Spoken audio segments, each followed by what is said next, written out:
For exercise BE5-6 from the Note 2-2 practice. So this question asks us to prepare the journal entries for the following transactions in Jarek Company's books. They use a perpetual inventory system. So I'm just going to do my journal entries down below here. So this is going to be, if we were setting it up, year, month, and day. So the first one, on March 12th, Jarek purchased $25,000 of merchandise from Dalibor Company, terms 210 net 30, FOB destination. So the purchase of goods represents merchandise inventory. That's the asset we're buying.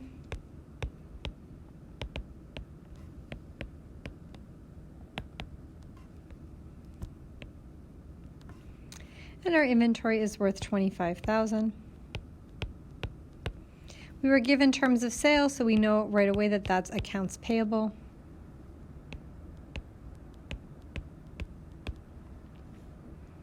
And then our description, we bought merch. Our terms of sale are 210 net 30. That is a 2% discount if we pay within the next 10 days. Otherwise, the balance is due within 30. And our FOB is destination.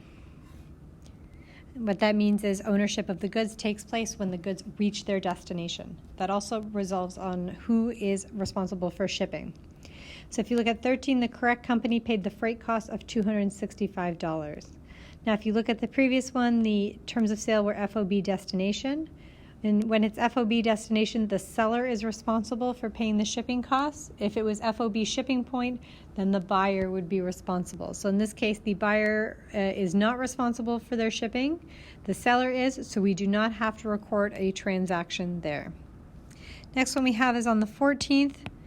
Jarek returned $2,000 of the merchandise purchased on March 12th because it was damaged. In this case, we owe less money. We've not yet paid for it, so our accounts payable is going to go down by $2,000. Why? Because we're returning some merchandise, so our merchandise inventory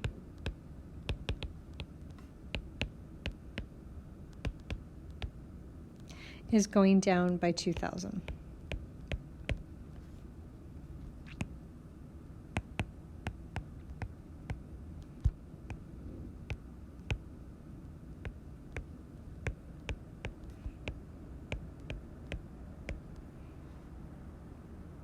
The last transaction that we have to do accounting for here, Jarek paid the amounts owing to Dalibor.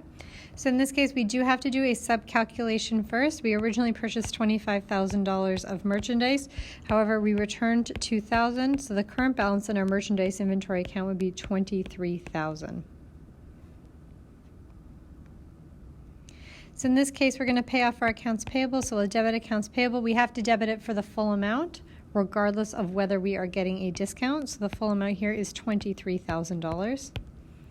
Now in this case, we are receiving a discount. So if you look at it here, we purchased it on the 12th. Our terms of sale were 210 net 30. So we're going to get a 2% discount if we pay within 10 days. The 21st is 9 days. So it is within that discount period. So in this case, the cash that we are going to send them, and you wouldn't have to write this in, but just so you can see here, would be 98% or multiplied by 0.98. Okay, and then we are going to put the additional into our merchandise inventory.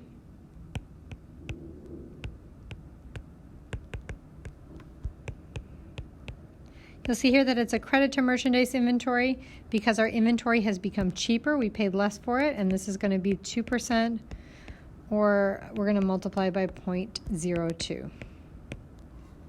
So 98% of $23,000 is $22,540. So that's how much cash I'm going to send them.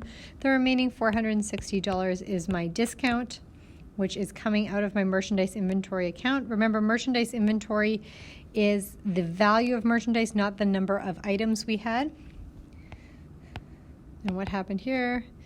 We paid the amount owing.